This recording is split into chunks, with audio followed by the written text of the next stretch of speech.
Allez les gars, allez. La passion du sport nous rassemble. Retrouvez Kick-Off Rugby avec Total Energy.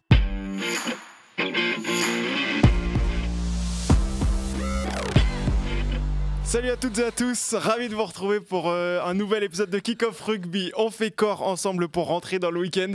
Pour être tout à fait honnête, pour ceux qui nous écoutent en podcast, qui n'auront que le replay, voilà, on a eu un premier enregistrement qui a eu un petit souci technique. Il est fort, acteur studio là. On a dû couper le live et on a relancé. Donc je vous refais la présentation de ceux qui sont avec moi aujourd'hui. Ah, c'est bon. Tristan Fayer et Simon Valzer. Bonjour à tous les deux. Bonjour messieurs, comment allez-vous? Ça va super bien. Ça va pas mal. Je vais pas refaire la vanne sur le fait que t'étais bronzé parce que je l'ai déjà fait une fois. Bah si, je veux bien parce que t'es bronzé alors. Merci beaucoup parce que je reviens de vacances. Et moi ça fait hyper longtemps que je suis pas venu, voilà, j'étais pas venu la semaine dernière, voilà, etc.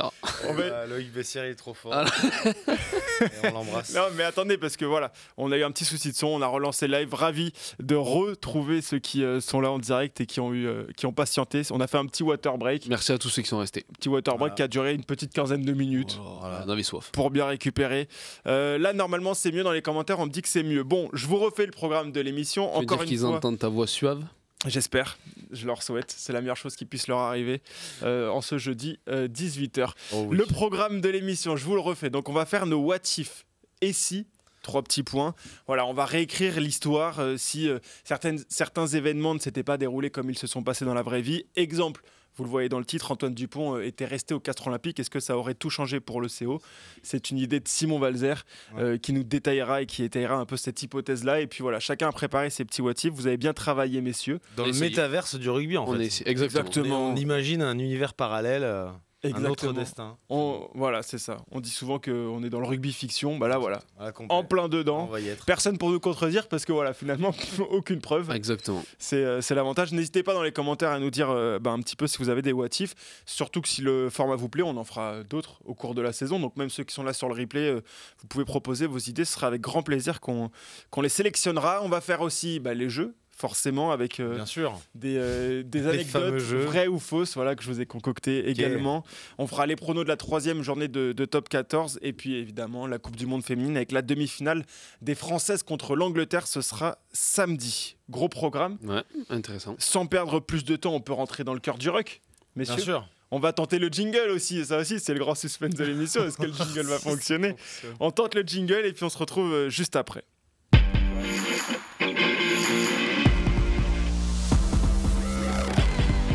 Complètement fonctionné ce jingle. C'est incroyable. Alors sur le plateau, oui peut-être. C'est le Brésil. En régie, je crois pas, et je pense qu'en stream non plus. Ok, on vous verra. Mais vous connaissez, mais ceux qui sont là d'habitude, ils savent que voilà, le jingle, c'est du qui tout double. Voilà, Paul s'est arraché les cheveux quand il était à la régie. Moi aussi, vous regardez ce que ça donne. Très bonne blague. Pour ceux qui nous écoutent, Tristan est rasé de près, on va dire. Voilà, rasé de près. Le premier what if, c'est Simon qui va nous le préparer. Bien sûr. Il a été tellement bon que je l'ai mis dans le titre de l'émission. Et si Antoine Dupont n'avait jamais quitté le Castres Olympique, Simon, je te laisse étayer ton propos. En fait, moi, ce what if m'est venu parce que tout simplement, je couvrais le Castres Olympique à cette époque-là. Et c'est vrai que j'ai des souvenirs des premières rencontres disputées par Antoine Dupont, de sa première saison et tout ça. Et c'est vrai que c'était un demi de mêlée électrique, un petit peu poulet sans tête, qui adorait se dépenser énormément. C'est un joli compliment pour tous les poulets de France. Hein. D'être un poulet sans tête comme Antoine Dupont, honnêtement. Après, c'est ce qu'on disait de lui. Après, je sais plus quel âge il avait quand il fait ses débuts. 17 ans. Il avait 17, 18 ans. Pour moi, le premier match qu'il fait, il fait des matchs c'était contre le Leinster. Il avait 18 ans, tout juste, je pense. Donc voilà, on va pas lui en vouloir pour ça, quoi. Mais c'est vrai qu'il avait ce côté-là. Et surtout, je me souviens qu'il pouvait rentrer à l'ouverture. Je me souviens de son entrée à l'ouverture. En tout cas, bref, moi j'ai songé à ce what if. On se souvient que Antoine Dupont a fait 2 ou 3 saisons avant de faire ses valises et de partir à Toulouse. 3 saisons, c'est ça. Et j'ai imaginé quelle aurait pu être la suite si Antoine Dupont était resté. Parle-nous du palmarès du CO avec Antoine Dupont. Alors attends, la question. Non, après c'est pas immense, mais je me disais quand même que ça aurait été. On se souvient tous que l'année suivante, l'année de son départ, le CO se qualifie, termine 6e, et ensuite réussit le tour de force de battre le 3e, le second et le premier. Dans l'ordre, Toulouse, Racing et Montpellier. Ils ont fait une Montauban au Stade de France. Ils ont fait une Montauban, sauf que là, c'était pour le bouclier de Brennus. C'était incroyable. Et donc, ils sont sacrés champions de France. Et cette année-là, donc, Antoine Dupont n'est plus là. Moi, je me disais que si il était resté, il aurait pu décrocher son premier titre de champion de France, parce que c'est sûr qu'il aurait joué. Parce qu'il avait quand même s'il n'était pas assez satisfait au niveau du temps de jeu et tout ça, il était quand même bien ancré dans la rotation. Et même si j'imagine que la cohabitation avec Rory Cocotte, ça devait pas être très facile tous les jours. D'ailleurs, ça n'a jamais été pour aucun joueur de rugby sur Terre.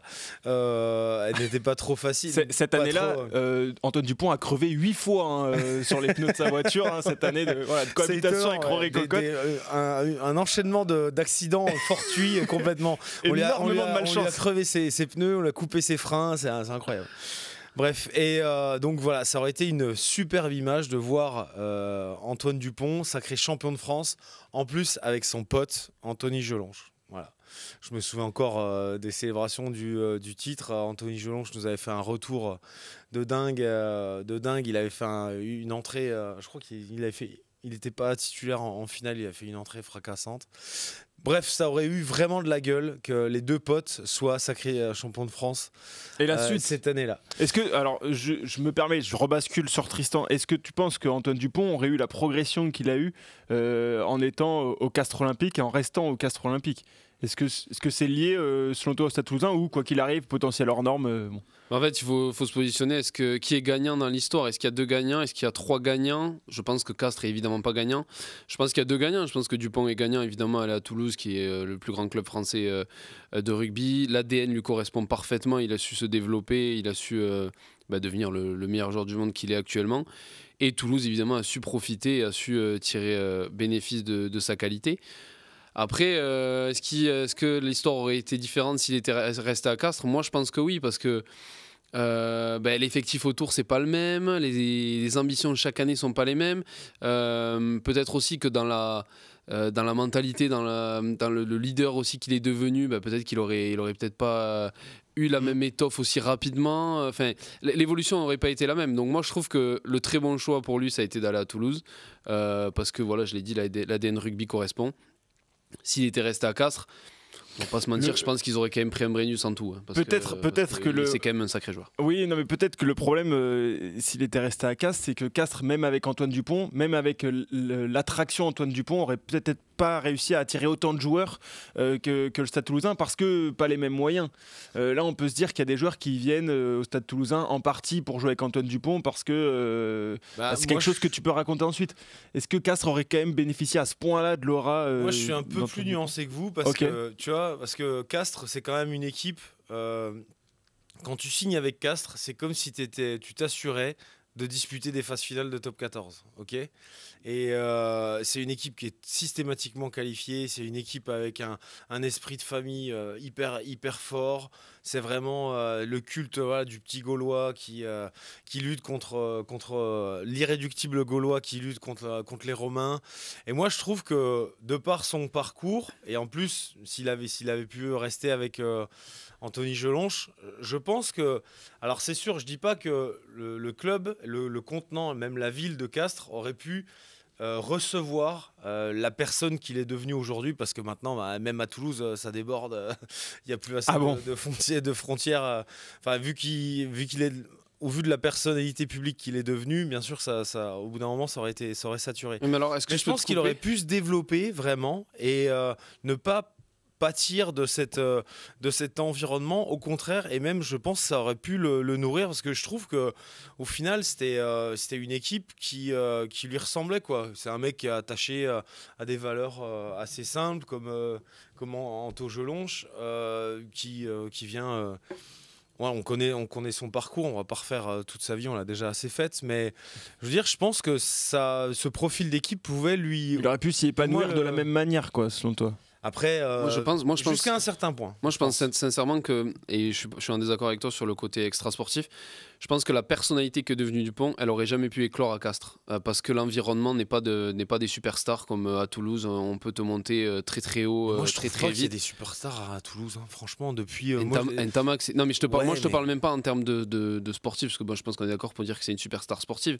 Mais la personnalité publique qu'il est devenu, Oui. ça lui aurait l'aura de peut-être- Toulouse, ça lui aurait Ça lui coûté, je aurait pas pense, de forcément rester à apporté, Castres. ouais. C'est qui la dernière superstar personnalité publique qui était à Castres dans le rugby? Ah non, mais oui. Non, Voilà. D'accord. Donc, en fait, j'allais t'en répondre. Il y en a que deux, à mon sens. Il y a Fred Michalak et Seb Chabal. Et après, il y a personne d'autre dans le rugby. Mais déjà, mais donc, de Castres, oui, il y en a déjà, encore et moins. encore, Chabal, c'est au-delà c'est au-delà du Racing Oui. et du côté rugby. Mais je pense qu'il y a que Toulouse qui peut fabriquer des superstars à ce point, tu vois, parce que c'est le club que les cinquantenaires de Nice qui s'en foutent du T'as sport. une visibilité à Toulouse C'est que t'as nulle part ailleurs en exactement. France. Et je pense que Ils l'ont gagné. Mais ils l'ont gagné, mais lui en a souvenez-vous profité. qu'il y a- Oui. Voilà. Mais lui, il en a profité. Et si Antoine Dupont était resté à Castres, je pense qu'il ne serait pas devenu la personnalité publique qu'il est devenu actuellement. Il aurait été un très grand joueur, mais l'aura, extra sportive médiatique qu'il est maintenant, je pense qu'elle aurait Oui, pas. bien sûr. C'est pas. Je dénigre pas C'est du tout pour ça que Castres. Je dis que tu vois, Castres, en tant qu'environnement et club et tout ça, n'aurait pas pu contenir Encore moins, oui, évidemment. voilà, la personnalité publique. Mais je qu'il pense est devenu. je pense qu'il Mais n'aurait je même pas pense eu à que ça aurait été contenir. un frein à son développement en termes d'ambition sportive. Non. Parce que, comme je vous dis encore une fois, Castres, c'est un club hyper solide. Ils sont toujours au rendez-vous, voilà. Même quand on dit ils ont perdu un tel, ils sont toujours là. Et c'est un club qui arrive toujours à trouver les moyens et à tirer vraiment la quintessence de son effectif. Donc, Mais juste pour rebondir sur le côté contenir, je pense qu'ils n'auraient pas eu à la contenir parce que je pense qu'il se serait pas devenu la superstar oui, qu'il oui. est. Ouais, En ouais. fait, c'est sur ça que Il n'aurait pas pris cette dimension-là Exactement, extra Ouais, c'est sportive. ça. Sportivement, je vois pas pourquoi Castres il se serait pas développé. Il y a des très bons entraîneurs, c'est un très bon club de top 14. Peut-être qu'il aurait pas été à ce niveau, peut-être, Après, on n'en sait rien. Mais sportivement, je pense que l'écart sportif est bien moindre que il se serait celui développé, médiatique. il serait parti en équipe de France, il aurait crevé l'écran avec l'équipe de France. Et Ouais, mais s'il tu vois, était resté c'est quand à tu Castres, crèves, c'est quand vois, tu crèves l'écran, c'est lors des grands matchs de phase finale. Top 14, ils en jouent, mais c'est pas la finale. Les pour moi, phases. c'est plus avec l'équipe de les Au France. phases rugby, finales c'est rare quand même européennes les joueurs de cette dimension-là qui restent dans leur club. En basket, il y en a pas mal des superstars qui restent dans leur franchise, même si sportivement elles passent pas de cap, etc. Ouais. Au rugby, c'est rare. Au bout d'un moment, j'ai l'impression que si tu es dans un club qui se qualifie pour les phases finales, mais en termes de titres, palmarès, tu plafonnes un peu. Au bout d'un moment, tu finis par céder et tu vas Ouais. voir ailleurs. T'as l'appel C'est- du large quand Ouais. t'as un talent au-dessus comme il l'a lui. T'as forcément envie d'aller jouer là où c'est les meilleurs. Et pour le coup, là, quand lui est parti, c'était Toulouse les meilleurs. Ouais. Même à Toulouse, parce qu'il y en a qui disent, c'est Rakachou qui dit Toulouse était son rêve, un joueur comme ça se serait embourbé et ennuyé en ratant son rêve. Et même à Toulouse, il a eu besoin de se nourrir de nouvelles choses par rapport au Seven. Donc Oui. même à Castres, il C'est aurait ça. besoin de se nourrir de Oui, le nouvelles costume choses, était trop petit. etc. À Castres, le costume était trop petit, je pense. Et c'est pas Il avait du tout trop faire d'ambition. offense à Castres. Il avait trop d'ambition pour. Oui, voilà. Très bien. Voilà, Antoine Dupont. Si Antoine Dupont n'avait pas signé au Castres Et donc, Olympique, pour il Il aurait aurait quitté ne le serait- Castres Olympique. Oui, il pour n'avait pas terminer, quitté le moi, Castres Olympique, pardon. j'aurais bien vu la paire de potes mettre un terme à L'hégémonie. non, mais à tout ce qu'on raconte à chaque année en période de Coupe d'Europe au sujet du Castres Olympique, sur le fait qu'il ne la joue pas. Et moi, j'aurais bien vu la doublette Jelonge-Dupont aller loin, peut-être pas décrocher un titre de champion d'Europe, mais aller loin pour une fois en Coupe d'Europe et voilà, pourquoi pas une finale. Fini de le Champions Castres League. Olympique qui ne joue plus. Bah, même si là, tu Ça vas avoir aurait plus pu de mal à le être, dire parce qu'ils ont quand même fait quart de finale. Bah oui, bien sûr. Donc on a un peu Non, plus mais il y de a mal à toujours dire. une C'est raison moins le pour running gag. pour le rappeler et voilà, ça aurait été beau. Effectivement, Titas qui souligne aussi, voilà, Castres champion de France l'année après son départ. Dommage de ne pas avoir vu cette scène-là de Dupont qui soulève Bah le ouais, ça aurait Brennus été- avec le ça Castres aurait été Olympique. Tristan, le deuxième motif, il est pour toi. Alors moi je vais parler d'un joueur qui était à Toulouse aussi, qui est moins connu qu'Antoine Dupont. Je vais parler d'Arthur Bonneval. Arthur Bonneval qui était ailier à Toulouse, qui est actuellement ailier à Biarritz. Biarritz, ouais. Je parle de ce cas parce que j'aime beaucoup les histoires de joueurs qui étaient prédestinés à être les cracks de leur génération et qui ont échoué pour X ou Y raison. Je pense que là, on a un cas d'école pour le coup, parce que et encore, je suis sévère parce que la carrière d'Arthur Bonneval, je pense qu'il y en a pas mal qui la prennent.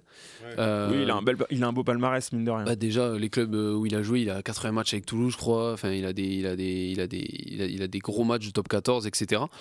Mais j'en démords pas que c'était le crack de sa génération. En jeune ouais, en jeune. Ah ouais. Quand, pour le coup, moi j'ai été éduqué à l'école toulousaine, dans l'environnement toulousain, donc j'ai beaucoup grandi avec Léon Di, des mecs du stade, etc.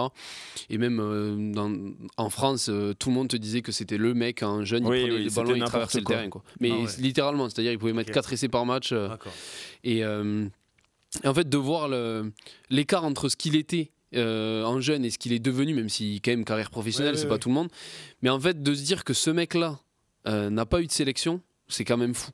Et du coup, et si Arthur Bonneval, moi mon et si Arthur Bonneval ne s'était pas blessé, parce que Arthur Bonneval, c'est énormément de blessures, c'est les croisés en 2017 je crois, fracture de la main, tendon d'Achille, des pépins musculaires par-ci par-là. Donc ça fait partie d'une carrière, vous allez me dire, c'est peut-être aussi des choix de vie, ça fait beaucoup. Oui, ça fait beaucoup. Après les croisés, bon, c'est pas forcément l'hygiène de vie, etc. Il y a peut-être aussi des facteurs, évidemment. Mais je trouve beau de se dire que c'était un crack attendu et il n'y a pas eu. Et je trouve que sans ces blessures, je pense que c'est un mec qui peut taper 20-25 sélections, tu vois, qui pouvait prendre part à la Coupe du Monde 2019, peut-être pas, peut-être celle de 2023.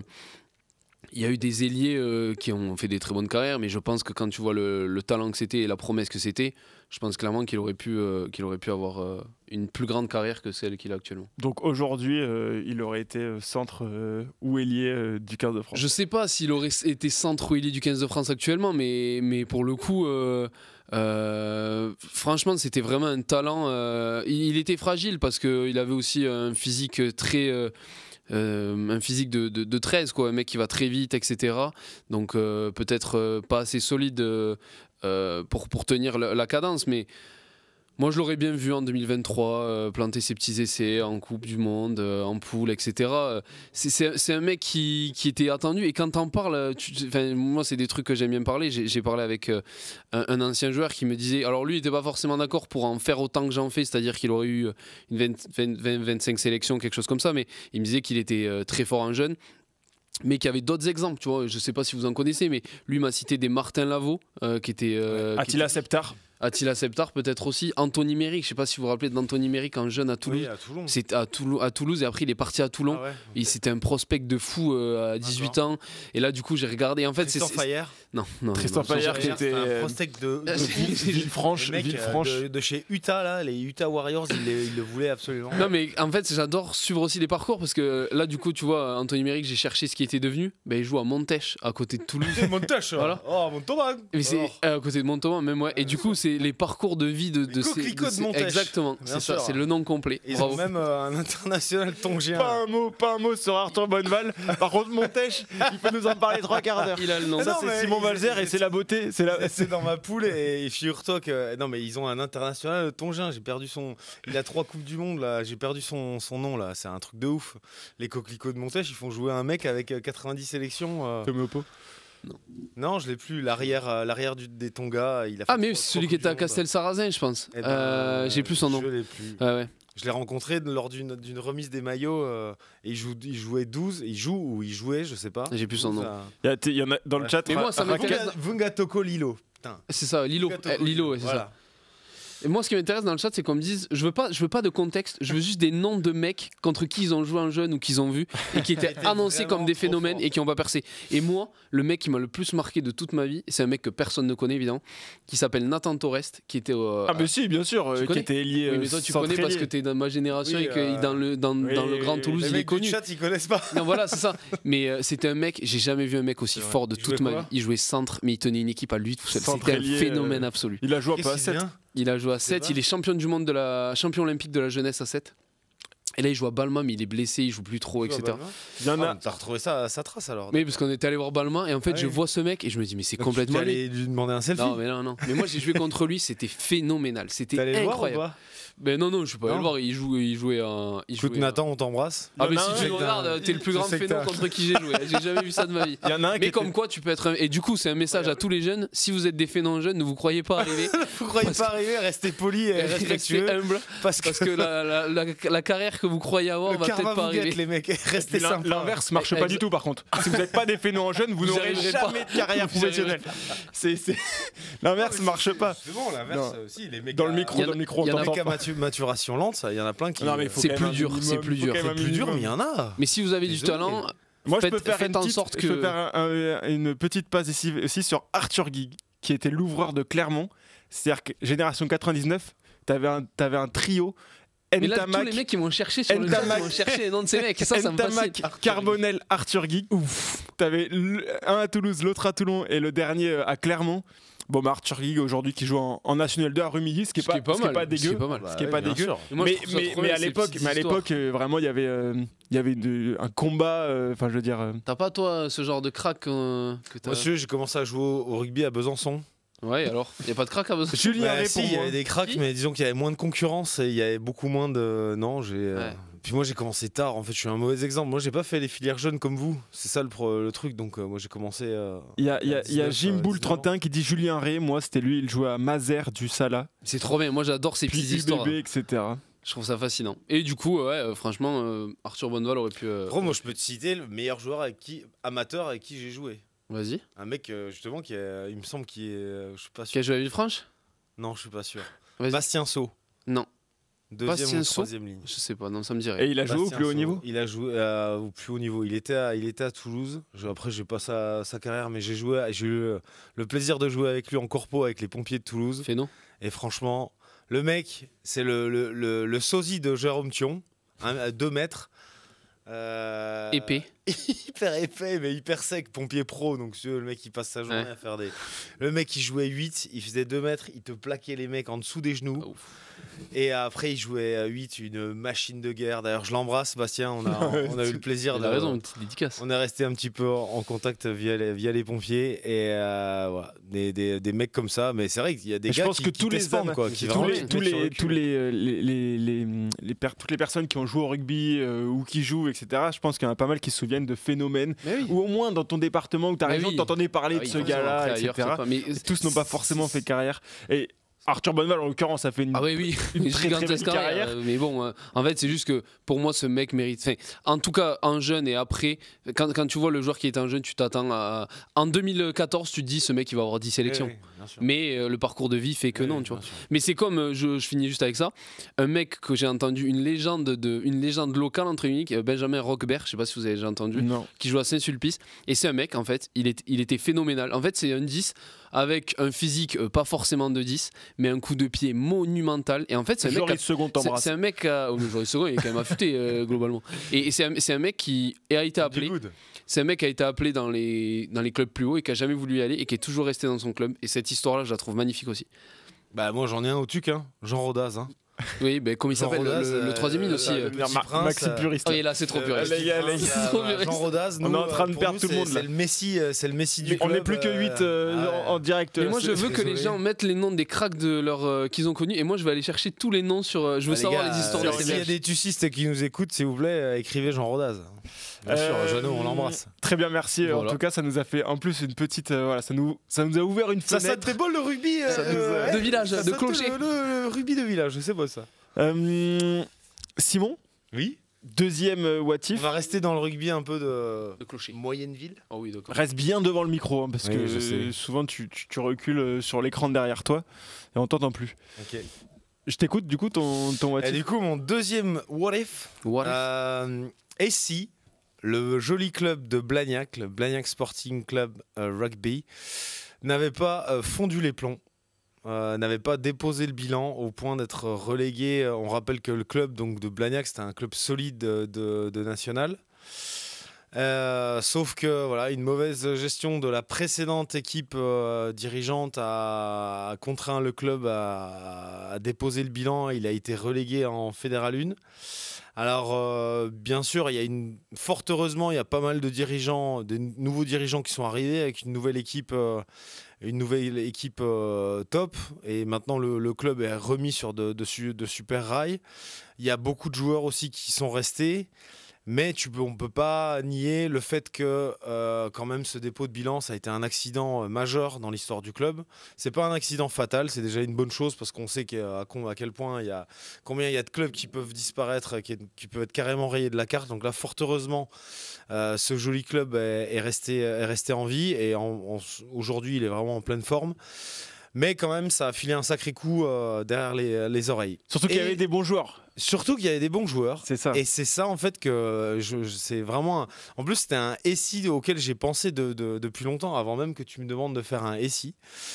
J'ai quand même réalisé qu'à un moment, ce club de Blagnac, il y avait dans ses rangs 2 mecs, un qui s'appelle Valentin Delpy et l'autre qui s'appelle Hugo Sun. Alors, il faut nuancer un petit peu parce que Valentin Delpy, il faut rappeler qu'il était plutôt il était au Stade Toulousain prêté à Blagnac. Mais bon, toujours est-il que dans ce club de Blagnac, tu avais 2 mecs qui, aujourd'hui, ont fait leur preuve en top 14. Valentin Delpy, il a fait des super matchs avec Perpignan. Je dirais plutôt avec Toulouse. Après, avec Perpignan, je trouve qu'il a été un petit peu, pas au début, mais après, sur la fin, il était plus en difficulté. Bref, le gars a signé avec Colomiers. Et Hugo Sun, en fait, j'ai repensé à ça parce que j'ai regardé dimanche soir dernier le match du Racing et j'ai juste halluciné sur le sang-froid et le cran de ce mec. J'ai vraiment halluciné. C'est-à-dire que, non mais Blagnac avant, parce que là on cite que 2, mais Blagnac avant le dépôt de bilan. Et il y avait d'autres joueurs. Il y avait Mathieu Vachon aussi. Sont partis. Mathieu Vachon qui fait une saison, qui a fait plusieurs saisons monstrueuses à Valence Roman, qui en fait a été recruté par Valence Roman. Comme il me l'avait expliqué, parce que l'entraîneur de Valence Roman, qui me semble être Fabien Fortassin, l'a toujours aimé, mais à chaque fois qu'il jouait Tarbes, qui se jouait entre Tarbes et Blagnac, Fortassin, à chaque fois il le badait. Donc une fois qu'il a été à Valence Roman, il l'a fait venir dès qu'il a pu. Et il y avait d'autres joueurs aussi. T'as pensé à des mecs qui sont maintenant à Agen. Lucas Martin, Agen, Mathieu Bonnet, Agen. Et tout ce beau monde. Bon, Mathieu Bonnet, je crois qu'il part avant le dépôt de bilan. Mais Blagnac, au moment où il dépose le bilan, ils sortent d'une demi-finale. Oui. De national, ils perdent contre Dax, match aller-retour, et sachant qu'à l'époque il n'y avait pas, à l'époque il y avait pas l'access match, c'est-à-dire que tu faisais finale de national, tu montais en Pro D2, et ils perdent aller-retour en gagnant là-bas. Donc au final ils passent à rien d'une montée en Pro D2. Monstrueux en fait, parce que là si vraiment ils n'avaient pas fondu les plombs. Tu peux imaginer que l'année d'après, ils pouvaient viser la montée, quoi. Tu mettais Sun à l'ouverture, Delpy à l'arrière. Wow, franchement. Et puis pour ceux qui connaissent. Qu'est-ce que tu voulais qu'il t'arrive avec un pack de tueurs là. Pour ceux qui il y a Joe Tekori qui arrivait, c'est vrai. qui bute 3 mecs par week-end, qui est toujours, je le vois aux entraînements, c'est toujours une montagne et tout ça. Il y a des mecs qui sont super et tu te dis que ce club aurait pu.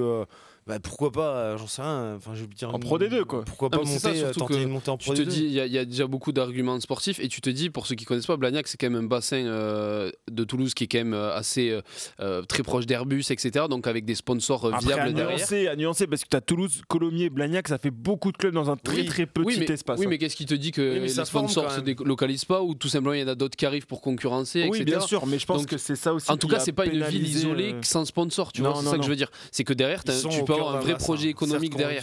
Concurrentiel. Et puis en plus, ils ont sorti des mecs. Dorian Aldeguerri, il est formé à Blagnac. Maxime Médard, il est formé à Blagnac. Je ne fais pas les jours. Nathan Torres, que j'ai parlé tout à l'heure, il est formé où? À Blagnac. Il serait resté. Il aurait été international. Et si. Donc voilà, en fait. Delib aussi. C'était ça. Oui, Dimitri Delib.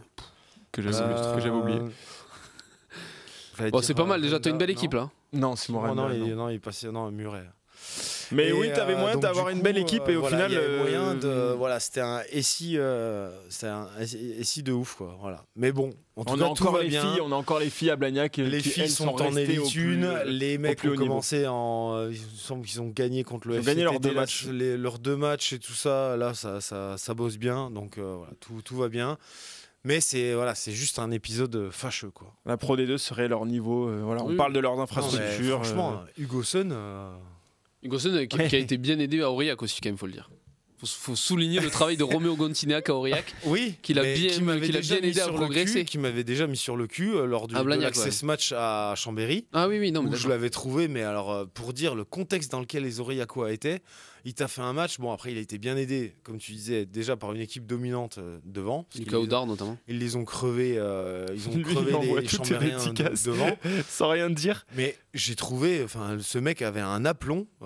Après, toute la saison, il a été aplomb, globalement, Toute la saison, il était comme ça. Et là, mais sur la pelouse du Racing dimanche soir, mais le même, quoi. Et tu dis, Ouais, il passe les étapes sans incroyable. problème. Moi, vraiment, il m'a vraiment épaté. Bref. Blagnac en Pro D2. Voilà. Moi, j'en rêve. Ouais, pourquoi même pas en top 14 avec des SI, tu sais jamais. Tu Oui, fais un bien recrue sûr. en Pro D2, tu sais jamais, ça va vite après. Vraiment, Montauban. Tu t'emballes. Voilà. Ça peut aller très très Ah vite. non, regarde mon Ouais, tour. vraiment, Regarde mon tour, c'est possible. ouais, depuis que c'est contre Montalbanais, on est possible, on hein. faisait l'exploit On maintenant. est plus sûr de rien. on tout est peut plus. possible. Voilà, on sait plus. Hein. Ah là là. Plus personne Les embrasse. à sous-estimer. Ah, bravo, eux. Montalbanais. Tristan, ton deuxième. Alors là, What if je vous le dis, on va s'éloigner du rugby de clocher. Très Ouais. très loin même. Ouais, rugby business. Ah, exactement, rugby Les business. dollars. Et si Mourad Boudjelal n'avait pas racheté Toulon, alors là, j'ai envie de vous dire double effet papillon pour moi. Ouais. Est-ce que Toulon, qui était en Pro D2 à l'époque, on le rappelle quand même. Voilà, fais-nous un peu le contexte de cette arrivée. Alors, Oui, Mourad Boudjelal, avant il arrive, Mourad. il rachète le club pour 6 millions. Donc, autant vous dire que maintenant, je pense qu'il vaut un petit peu plus. Donc voilà, ça végète en Pro D2, etc. Ça végète. C'est l'année d'avant, c'est pas loin de monter, il me semble. Après, il arrive avec Tana Umaga, donc en tête de gondole, pour le fameux projet galactique. Donc, il veut ramener toutes les stars, il veut des boucliers, il veut des trophées, etc. Donc il y arrive, hein, parce que mine de rien, il recrute pour Ah oui. 3 milliards d'euros, je pense. Johnny Wilkinson, Matt Non, Guito. mais avant ça, il Avant ça, recrute il y en a Gregan, d'autres. Oui, oui, etc. mais Matt Field. on n'a Ouais, pas, tu on vas n'a vite, pas 2 là, heures ouais, si ouais. je peux. Ah, tu J'accélère veux- le. tu sautes, Bah oui, Tu veux faire l'histoire du oui, RCT, si tu veux, je te fais l'histoire du RCT, mais on n'a peut-être pas le temps. Il la connaît. En le tout chauffe cas, pas. je passe très vite d'Umaga, mais évidemment après il y a les galactiques, il y a les premiers galactiques que vous avez cités, Gregan, etc., Mertens, machin. Ouais. Et ensuite il y a les galactiques de Wilkinson, Guito, j'avais noté Karl Heyman, Ali Williams, Botta, Avant ça, il y etc. a Matt Field aussi. Oui, oui. Matt Field, Il y a eu c'est toute la transition, toute l'ère Boudjelal, il y a eu que des Ouais. stars qui sont arrivées petit à petit. Et donc derrière, il y a énormément de titres, énormément de stars, donc énormément de titres, enfin énormément, des titres majeurs, etc. Et derrière, pour moi, le double effet papillon qui est là intéressant, c'est que en fait, on fait une overdose de stars, on fait une overdose de... Oui, parce que ça inspire d'autres clubs. Exactement, notamment le Racing avec l'arrivée de Carter, enfin même de Rocco Socco. Rocco Socco, Ouais, ouais. tout ça. Et derrière, overdose, et qu'est-ce qu'on instaure pour calmer tout ça? Les gifs. Exactement. Magnifique. Et donc, re-effet papillon avec les gifs derrière, puisque ça nous permet aussi de parce que bon, l'équipe nationale, je vous fais pas l'injure de cette période qui était pas non plus glorieuse. Oh mon Dieu. Voilà. Ça Mais a fait mal. alors après, je dis pas que c'est la faute de l'arrivée des stars. Peut-être qu'on avait peut-être pas le vivier aussi. Mais Est-ce que oui, c'est oui, lié oui. Est-ce que c'est lié ou pas? C'est lié, ouais. Il y a des chances que ce soit lié en tout cas, parce que du coup, tu passes moins de temps à former tes joueurs français, à les les fais développer, moins etc. jouer. Et tu les fais moins jouer. Bien sûr. Du coup, avec l'instauration des gifs, on t'oblige à faire jouer des Français, c'est pas des Français, pardon, c'est des joueurs Oui. issus de la Ouais. filière de formation. Ça n'a rien à voir, ça peut être des Fidjiens, des Géorgiens, des Espagnols, ce que vous voulez. Il faut qu'ils soient issus de la filière de formation avec des critères à respecter, centre de formation, etc., tant de temps passé dans le club. Et derrière, du coup, instauration des gifs. Et qu'est-ce qui a entraîné ça? Les jeunes Français se sont développés, ça a mis quelques années, etc., pour arriver en 2018. L'équipe de France Génération redevient de forte. L'équipe de France redevient forte. Et Et ouais. Et on surtout, est champion du monde en 2023. l'équipe de France Ah oui. jeune redevient forte, puisqu'on gagne quand même Putain. 3 Coupes du Monde en U20 avec cette Ouais, formule mise en place. Et on arrive favori à la Coupe du Monde 2023 en France chez nous, donc ça a fait un effet papillon de zinzin, Ouais. puisqu'on est C'est parti vrai que c'est vrai que l'effet papillon est assez fou. Bah oui. Parce que si Boudjelal C'est une tornade. rachète, si Boudjelal rachète pas avec son idée de galactique et de rugby business, est-ce que le rugby se développe autant et autant ambitieux et se fait Est-ce concurrencer? que tu crois pas Qu'il y en aurait eu un autre ça avait... Non, mais ça avait pas déjà été fait avec, regarde, Max Guazzini, ce qu'il avait fait au Stade Français. C'était aussi ça. Ouais, mais là c'était dans avait une fait autre, venir, c'était des dans une stars, autre mesure, j'ai c'était- Avec un l'impression. club Boudjelal. parisien et tout. Mais c'est c'était, vrai, il c'est avait vrai. fait venir des mecs. Après, c'était à peu près le même modèle. Même si, bien sûr, ce qu'a fait Boudjelal, c'est inatteignable. Mais puis surtout, il y avait pas autant de, je pense, qu'il y avait pas autant de moyens. Mais ce qu'a fait C'est ce qui m'enclin, c'est ce qui me fait penser que ça aurait pu être fait Un par autre. quelqu'un d'autre. Voilà. Oui, oui, ça, Mais c'est pas- après, c'est vrai que. Mais Boudja, il avait quand même la folie des grandeurs, bien etc. sûr, Est-ce que son équipe, à un moment, ça ressemblait à une équipe de. c'était les John Alamo Avengers. rugby, bien C'était sûr, les ouais. Avengers. Ah, c'est bon, la ligne de 3/4, tu Ah, pouvais ouais. pas. C'est Même devant, c'était. c'est bien que tu parles de débile. ça de français parce que comme ça me permet de relever un what if dans le chat. Ouais. Alors le what if c'est et si Sergio Parisse avait gagné une Coupe du Monde. Alors ou un 6 nations. Oula. C'est-à-dire que j'élargis un peu, c'est le what if et il est écrit comme ça. Où est-ce qu'on le place dans les meilleurs joueurs de l'histoire du rugby si Sergio Parisse avait joué dans une grande nation et avait été champion du monde ouais. ou parce que lui pour le coup il a souffert Non, mais d'être italien. Ah non, mais Sergio Parisse, c'est top 3 des plus grands 8 de l'histoire, enfin de l'histoire moderne en tout cas. Mais il a je sais pas. On parle d'un Toulonnais, donc du coup. Mais non, Tristan, mais non, au-delà de ça, Non, pour je le coup, déconne, bien sûr. c'est un des joueurs les plus capés de l'histoire du rugby. Alors Oui, évidemment, oui. tu vas me dire, est-ce qu'il aurait le même nombre de sélections s'il avait joué dans une nation majeure, etc. Mais c'est terrible C'est la qu'il question, je sais pas. Mais Mais actuel- je sais plus, sans ni- sélection avec 33% de victoire. Oui, ça c'est terrible Non, mais il a pour lui. plus. Il a combien il a 140, 150 sélections. Oui, Enfin Ah, bref. si, bah, je pense qu'il a été pas loin de Whitelock, donc je pense qu'il est au Ouais, moins ouais. à 140. on va regarder ça tout de suite. Hein. Et du coup, moi je pense qu'il est déjà très haut parce que c'était. 142. Ouais, voilà. Ouais. Mais parce que c'était un 8. En fait, il a marqué aussi par son style de jeu, tu vois. C'était un 8 méga élégant, très Polyvalent. puissant, polyvalent, mais élégant. Il était capable de faire des jeux au pied. Ouais. Moi, je pense que. C'était quoi le Et si il avait joué dans une nation majeure? Ouais, en gros s'il avait eu des Après, titres. c'est dur de dire. Après, si on se pose la question de savoir s'il aurait eu autant de sélections hors Italie, c'est qu'il n'est pas top 3. C'est le commentaire de Tanguy. Oui, non, mais moi, je pense qu'il en aurait eu autant. Mais Ah, tu penses qu'il en aurait Je eu me pose autant la question, mais Ok. je pense qu'il en aurait eu autant. Ok. C'était un 8 exceptionnel. Oui, c'était un 8. Franchement, tout le monde le voulait. Bien sûr. Il était exceptionnel, Paris, Ouais. quand il jouait. Magnifique. Bon bah écoutez, c'est bien de C'est- pouvoir lire en même temps le c'était chat, pas mal, c'est ouais. plutôt intéressant. On a eu d'autres noms Bien de trouvé. phénos régionaux, non? Non, j'ai pas. je les ai pas relevés On si ira- j'en ai pas on vu ira passer. voir. J'irai voir. On ira Tu te voir. referas l'émission replay, comme Bien ça sûr, t'analyseras ta performance aussi. Non, pas du C'est tout. ça le sport de haut niveau. Si, si. Il faut se remettre en question. Ah bah Voilà, oui. donc si jamais vous avez d'autres what if, on a fait un post sur Instagram notamment. Dans les commentaires, n'hésitez pas à mettre vos what if et si le format vous Laissez plaît. libre cours à votre imagination. Hein, Ah, je vous en avez donne vu, là, un. Et si Colby avait pas contré la. Oui, ça a été Ah là mentionné. là là Ramos. là. Et s'il avait Bah, On sifflé. aurait été champion du monde. On s'est champion. Et s'il avait sifflé en Nouvelle-Zélande, hein. Et s'il avait Et si sifflé Tranuc Mako. avait passé son drop. Et si, ah là là, il y en a des milliers. Ouais, bah oui. Et si 50-22 existait à l'époque de Juan Martin Hernandez. Ah, c'est énorme, Voilà. ça c'est pur. Ouais. C'était injouable. Injouable. Très bien, merci messieurs. Je vous propose qu'on passe au jeu. Allez, Et là, j'ai fait pas mal d'essais aussi dans C'est dans toi le une chef. autre mesure. Ouais. On passe au jeu après le jingle qui ne fonctionne pas donc. Au jeu.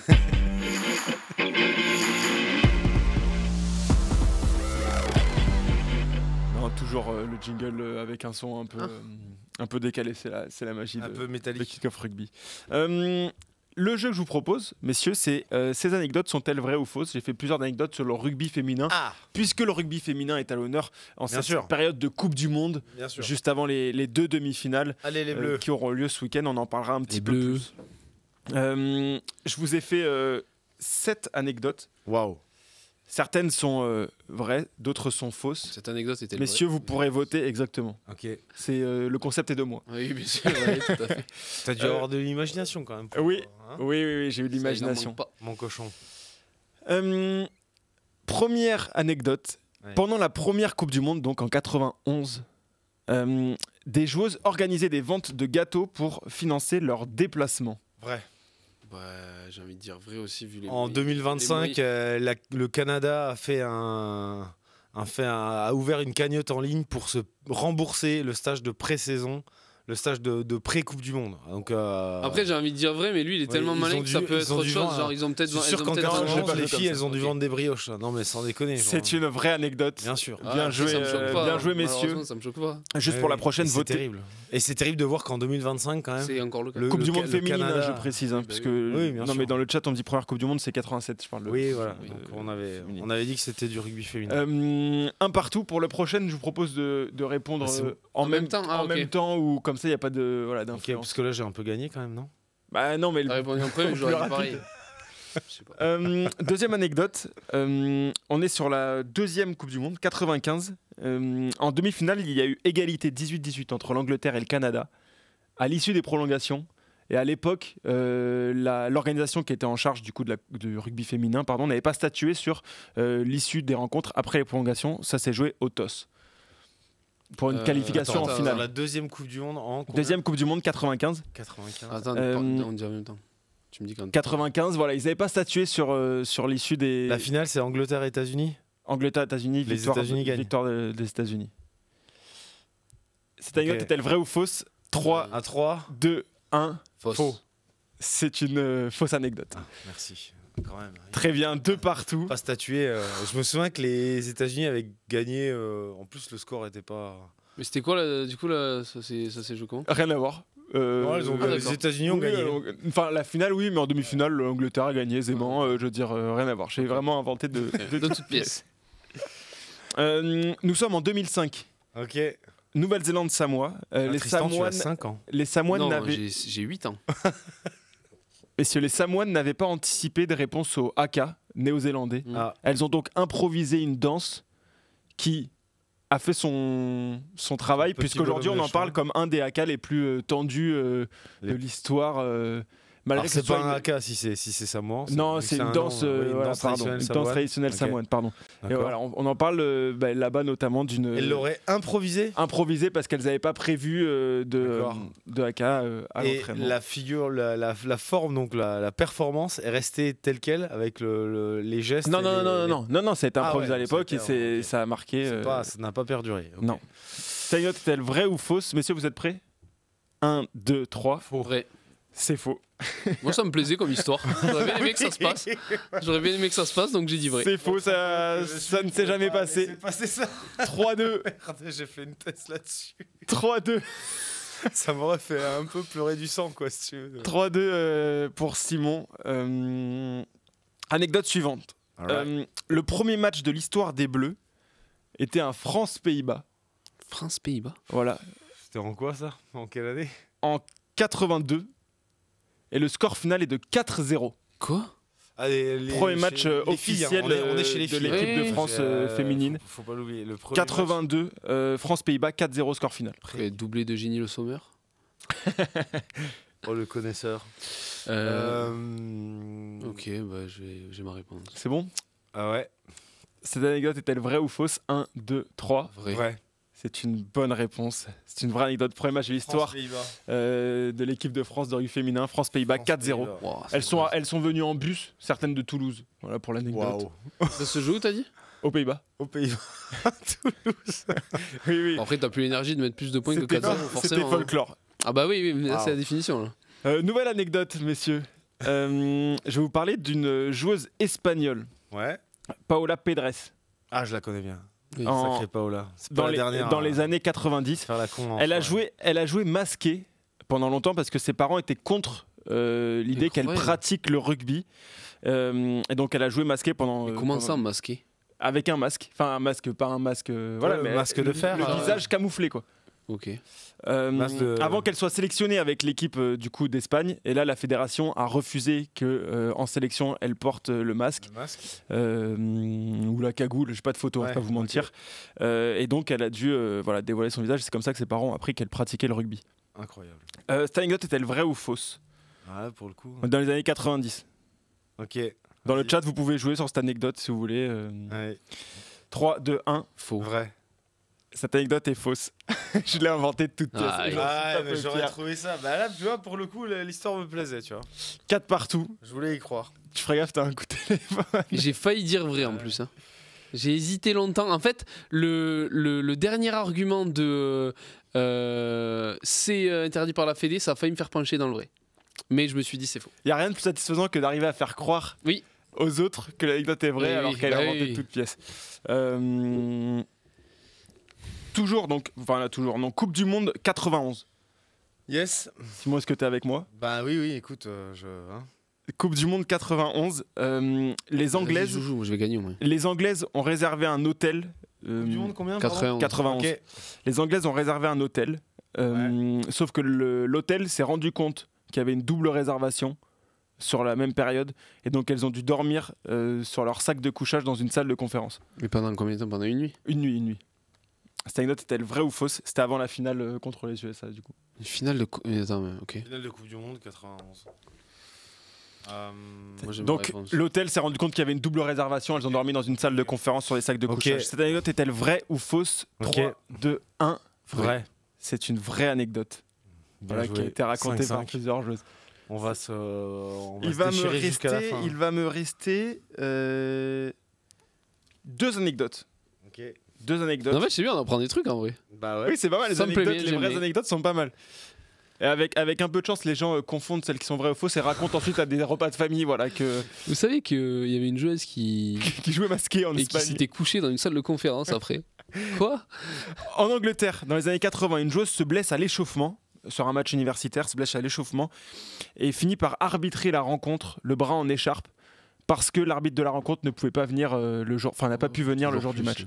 Et toujours plus. Elle a arbitré le match de son équipe avec le bras en écharpe. Ok. Cette anecdote est-elle vraie ou fausse? 1, 2, 3. Vrai. C'est faux. Ah, j'ai failli tenter. En fait, j'ai fait un contre. J'ai voulu mettre dans sa tête.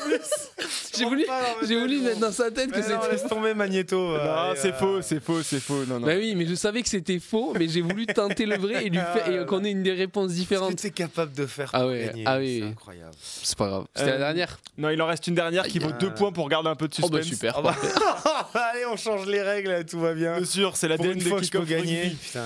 Dernière anecdote, elle est très courte. Une joueuse a joué, une Irlandaise a joué, un Irlande-Pays de Galles, pardon, enceinte de 6 mois. Waouh. Cette anecdote est-elle vraie ou fausse? C'est Le impossible. déni de grossesse, c'est possible, gros. Ah oui, Le oui. déni de grossesse. Ah oui, Non, oui. c'est pas une histoire de déni de grossesse, c'est une histoire de pas vouloir lâcher son équipe, quoi. Ah ouais, donc en plus elle était ronde. Enceinte de 6 mois. Oui, mais c'est à tu peux l'époque, être enceinte- voilà, il n'y avait pas enceinte de assez 6 de joueuses, etc. C'est Avoir un pas une vrai, histoire de déni de grossesse. En quelle année ça? Dans les années 80-90. C'est complètement possible. Ta anecdote est-elle vraie? En fait, ça me paraît impossible de jouer avec 6 mois de grossesse, quoi. Bah t'es encore en forme, hein. Après, moi, je l'ai déjà fait. T'es encore en forme, hein. T'es Messieurs, pas si vas-y. c'est dangereux, mais Vous êtes prêts? ok. 3, 2, 1. Vrai. C'est faux. Et c'est donc une victoire de Tristan, puisque cette dernière anecdote valait 2 points. Tristan Fayer, non, c'est faux évidemment, mais ça me permettait quand même de faire une transition sur le fait qu'aujourd'hui. Alors, pour être tout à fait honnête, J'ai trop célébré, je suis déçu là. pourquoi? J'ai hyper célébré alors que c'était faux. C'est moi qui ai perdu du coup. Non, t'as dit Non, faux. t'as Ah ok, j'ai cru que j'avais célébré pour rien. Non, t'as ok, gagné, ça va alors. T'as c'est vraiment une bonne gagné. réponse, Tristan. t'as gagné. Si tu veux, je peux gagner à ta place parce que ça m'arrive jamais dans cette émission. Ouais, donc non, mais ça permet quand même de faire une petite parenthèse sur le fait qu'aujourd'hui, voilà, ça arrive plus souvent que les joueuses puissent faire une parenthèse, on va dire, sur, Oui, bien sur leur sûr. carrière et tout. C'est bien plus admis. Même chose, elle le demande, donc voilà, c'est bien. Donc voilà, c'est une C'est une dernière, avancée, une c'est dernière, une avancée. une dernière question pour ouvrir sur cette avancée-là, notamment Bien joué. dans le rugby féminin. Voilà, messieurs, c'était Bah, la fin de t'as mes bien bossé, anecdotes. hein. Ouais, bravo. C'est bien. J'ai T'as de bien bossé. l'imagination, J'ai toi, quand été même, aidé par ma copine notamment, voilà, qui Bien m'a joué. donné des petites idées, Wow. comme ça. C'est un travail d'équipe, Ouais. comme le rugby finalement. Teamwork. Exactement, bravo. Victoire de Tristan. Oui, en toute humilité. Ouais, 7-6, après, la ramène pas Non, trop. bah, J'ai rien dit, j'ai dit en toute humilité, tu me dis la ramène pas. Ouais, Tu me connais, tu me connais, Ton je suis body un- language là est insolent. Tu me connais, je suis Messieurs les actus en mêlée, avant les pronos, Allez, les actus en mêlée juste après ce Arrête, jingle qui arrête va de passer faire en le- double encore une fois.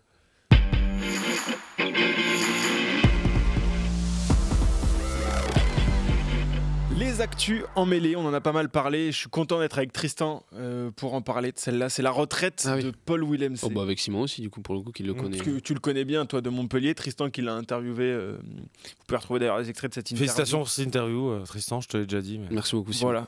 c'est top. Je suis Paul heureux. Willemse qui a donc annoncé voilà, sa retraite après 5 KO en 18 mois. Ah ouais. 6 même je crois. 6 Je même. crois que 6. Ah ouais. Lui il me dit 6 il me semble. Bon, bah, c'est lui. On va lui faire confiance Oui, là-dessus. oui, je pense. Oui, je pense qu'il connaît mieux sa tête que nous. Quoique. Ah, Pardon. Pas sûr de celle-là. voilà. Non, la Pardon. question que je me pose, on coupera au montage. La question que je me pose, c'est est-ce que c'est une conséquence, le nombre de KO, est-ce que c'est une conséquence, on va dire, normale, on va dire, dans le rugby, parce que bah, c'est un sport à risque, à contact, etc. On sait ce que ça engendre, ou alors ça veut dire que les joueurs ne sont toujours pas assez protégés Tristan? Non, je crois pas que ce soit une conséquence du rugby. Quand tu mets ton enfant au rugby, tu te dis pas que plus tard il va prendre des commotions. Ce qui est dangereux, ce qui est vrai, c'est qu'il y a des impacts, qu'il y a des chocs, etc. Ce qui est pas bon, par contre, je suis pas médecin, mais c'est le délai qui est peut-être pas assez long entre les périodes de récupération. En tout cas, c'est ce que me dit Paul Willemse. Il estime que lui, il aurait fallu peut-être des temps de récupération plus longs. Après, il y a la réalité aussi du terrain qui est que les managers te mettent la pression. Lui me dit, pendant l'interview, ça m'a marqué, il me dit qu'en gros, il sentait qu'il était... il savait qu'il avait une commotion.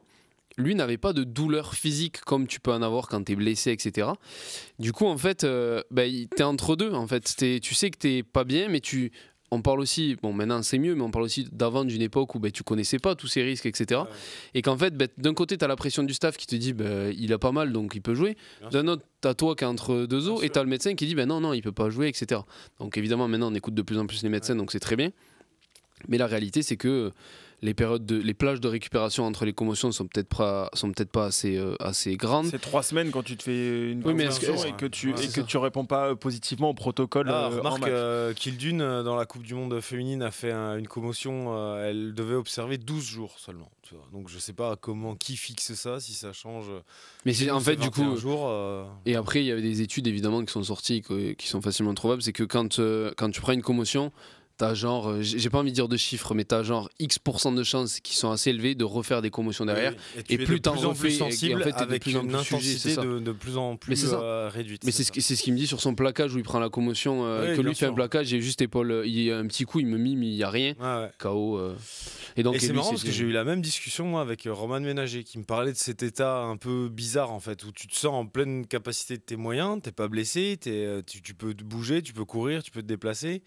Et en même temps, il y a quelque chose qui va pas. T'as du mal à cerner ce que c'est. T'as envie d'aider ton équipe. C'est les blessures invisibles. En fait. C'est ça qui est très difficile à gérer, surtout mentalement, parce que t'imagines, t'as envie de te dépenser, t'as envie de jouer, et tu peux pas le faire. Alors, quand t'as le pied dans le plâtre, c'est réglé quoi. Tu peux pas jouer, mais là, une blessure invisible, mentalement, c'est très dur à gérer. Tita, ce qu'il dit maintenant, je pense que les joueurs sont bien pris en charge, mais comme le dit si bien Tristan, le temps de repos pas assez long, et puis le fait qu'il y ait de la concurrence aussi dans les équipes, qui fait que voilà, c'est leur métier, donc il y a la concurrence, donc au-delà de la pression du staff, toi non plus t'as pas envie de rater non plus le wagon. Sachant après j'ai la faiblesse de penser aussi que les joueurs actuels sont beaucoup plus sensibilisés à ça, sont beaucoup plus sont aptes à comprendre que c'est pour leur bien, qu'il y a des plages de repos, qu'il y a des choses. Maintenant, t'empêcheras jamais les impacts, c'est impossible, mais c'est juste adapter l'après. C'est l'après, c'est plus que sur le terrain. Sur le terrain, le taf, il est fait, entre guillemets, t'as l'impression qu'il est fait. Là, pour moi, alors ça vaut ce que ça vaut, c'est un début, mais j'ai l'impression que les protège-dents connectés, ça peut être bien. Il y a encore des défauts parce que ça sonne, alors que des fois, les mecs n'ont absolument rien, mais je préfère presque ça. Les joueurs, non, évidemment, mais moi, je préfère presque ça que ça sonne pas alors qu'il y a une commotion. Donc, c'est avec des petites choses comme ça que ça va s'améliorer et que les joueurs vont pouvoir jouer en sécurité. Moi, je reste convaincu aussi que une bonne partie des commotions vient d'un défaut technique en fait de plaquage où on plaque mal, on protège pas sa tête et tout ça, où on va trop haut, où on vise mal, il y a des problèmes de cible. Et je pense c'est alors dans le tumulte d'un match, on peut pas toujours tout contrôler, mais je vois quand même souvent des situations de mecs qui s'assomment. Alors que le choc, il est même pas si grand que ça. Oui, mais ça va aller aussi dans le sens, vu que les règles sont de plus en plus rigoureuses à ce niveau-là, la technique de plaquage, tu la travailles à l'entraînement pour arrêter de prendre des cartons, etc., etc. Donc je pense que ça aussi, ça va forcer les joueurs à travailler leur technique de plaquage, à bien se baisser, mettre la tête du bon côté, et ainsi de suite. Mais parce qu'ils se pénalisent eux-mêmes, en fait. Oui, bien sûr. Le problème avec ces techniques de plaquage-là, et on le sait tous, c'est que c'est, quand tu essayes de prendre le mec haut, c'est pour empêcher de la continuité du jeu debout. C'est que souvent des. Alors, la plupart du temps, je pense que c'est des erreurs techniques, mais aussi il y a des choix stratégiques de prendre les mecs hauts pour leur empêcher de prendre le ballon, de passer le ballon. Donc, mais le jeu est de plus en plus dangereux parce que tu risques facilement de toucher la tête avec l'épaule et ainsi de suite. Je pense que tu as plus de chances de te mettre KO ou de te faire un truc pas bien pour toi que de stopper la continuité du jeu. La plupart du temps, il trouvera une solution ou derrière ça va jouer vite. Donc, Ouais. Donc voilà, Tristan a répondu. Continuer à aller dans ce sens pour la santé des joueurs, c'est une bonne chose. Et on souhaite une bonne deuxième carrière à Paul Willemse, évidemment. Qui est dans le staff de Nîmes. Qui est dans le staff de Nîmes, exactement. Voilà. On va passer d'un deuxième ligne solide à un autre.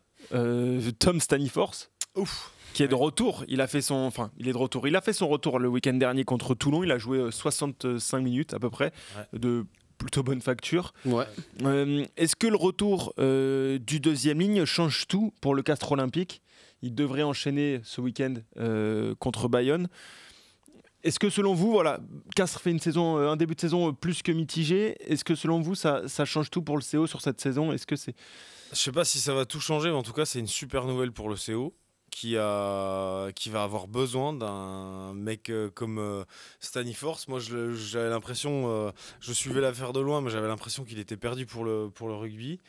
Et heureusement que Castres avait bien recruté l'année dernière, parce que son absence est passée presque inaperçue. 15 mois d'absence, on le rappelle, 15 mois d'absence à cause de la cheville. L'année dernière, c'était très long. Ça a été vraiment une galère sans nom.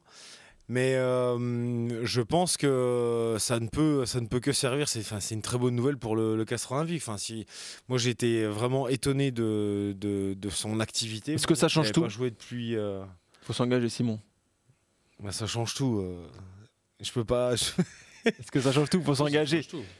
Ah voilà, Tristan s'engage. Alors je dis non. Ça change, c'est une très bonne nouvelle, mais non, parce que c'est pas non plus un joueur, un deuxième ligne qui va te changer tout le cours de. Non, j'ai pas dit ça, mais ça change tout aussi. Ah si tu dis que ça change tout, tu dis ça. Ça change tout. T'es chiant avec tes questions exclusives aussi. Mais non, mais c'est le but du jeu aussi. Faut s'engager. Là, le robinet d'eau tiède, ça change tout. Oui et non.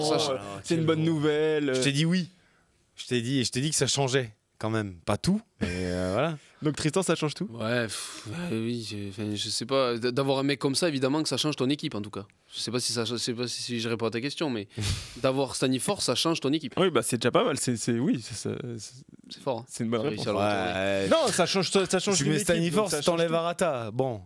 Non, mais je dis en tout cas je vais m'expliquer. Pour une équipe comme Castres qui a de moins en moins, mais quand même à une culture combat, etc. D'avoir ce genre de mec, ça change beaucoup de choses. Même si des mecs comme Van Verberg sont capables de faire des gros matchs, de répondre largement présent. D'ailleurs, je vais tempérer un peu. Il a été très bon. Gigashvili, il a muselé tout le match. Hein. Il a empêché d'avancer à chaque impact. Gigashvili, de bonne facture. Oui. Gigashvili a été, je sais pas si au rugby on peut faire un pressing individuel sur un mec, et Gigashvili il était tout le temps sur lui, il l'a retourné 2 fois. Gigashvili défensivement il a fait un match monstrueux. Mais t'as senti qu'il mettait de l'avancée très souvent et que ça permettait à Castres aussi d'avoir du rythme, d'avoir des ballons intéressants. Donc pour le coup je pense que ça va changer beaucoup de choses. Oui, ce serait mentir que de dire que sa venue, son retour du moins impacte peu. Donc je mens.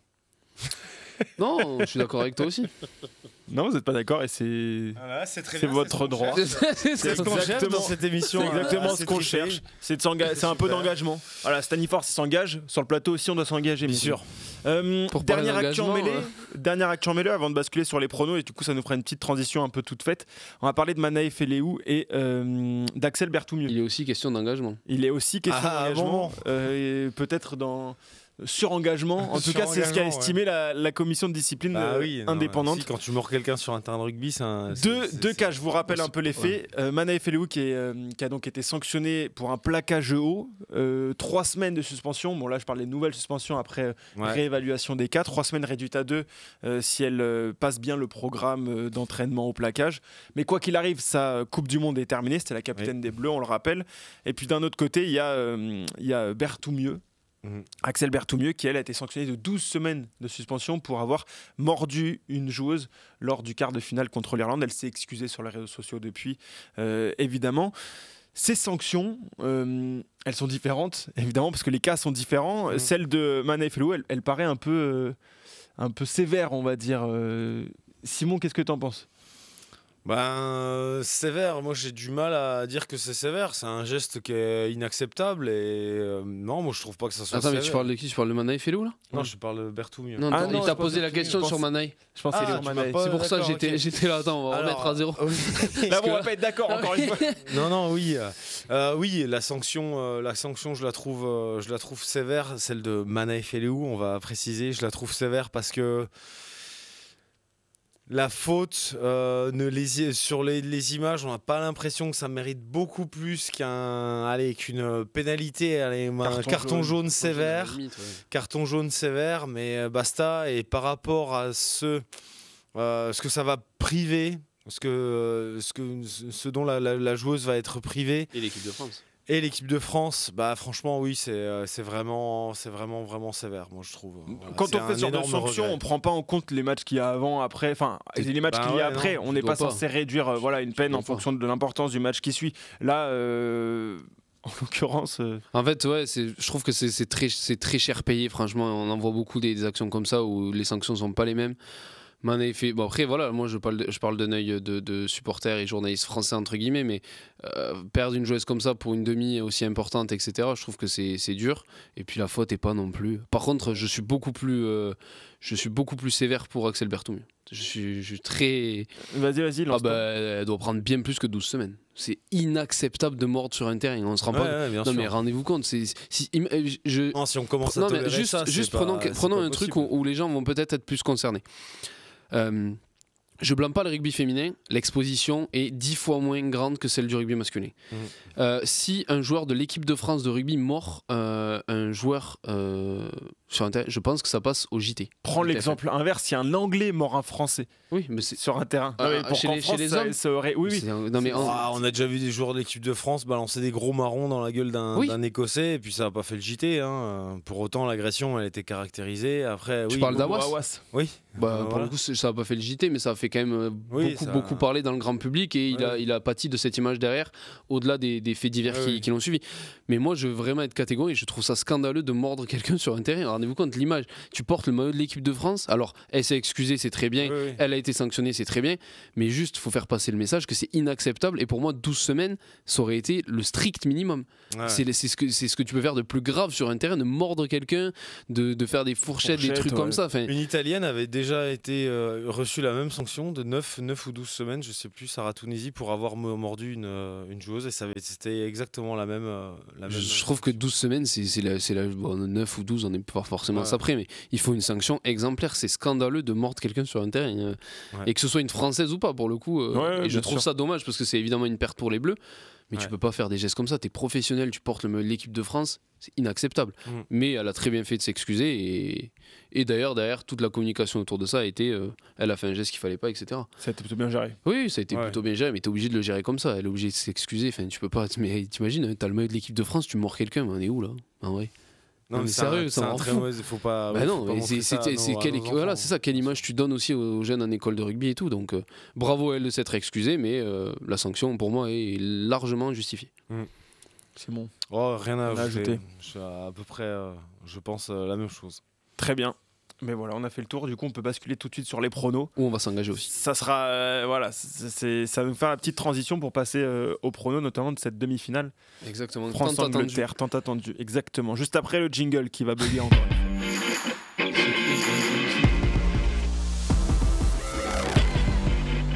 Les micros ouverts pendant les jingles, on le rappelle, Tristan. Bah oui, c'est pas grave. Les gens ont pas pu profiter du son du jingle doublé. Ah pardon. Parce que c'est quand même bien dommage.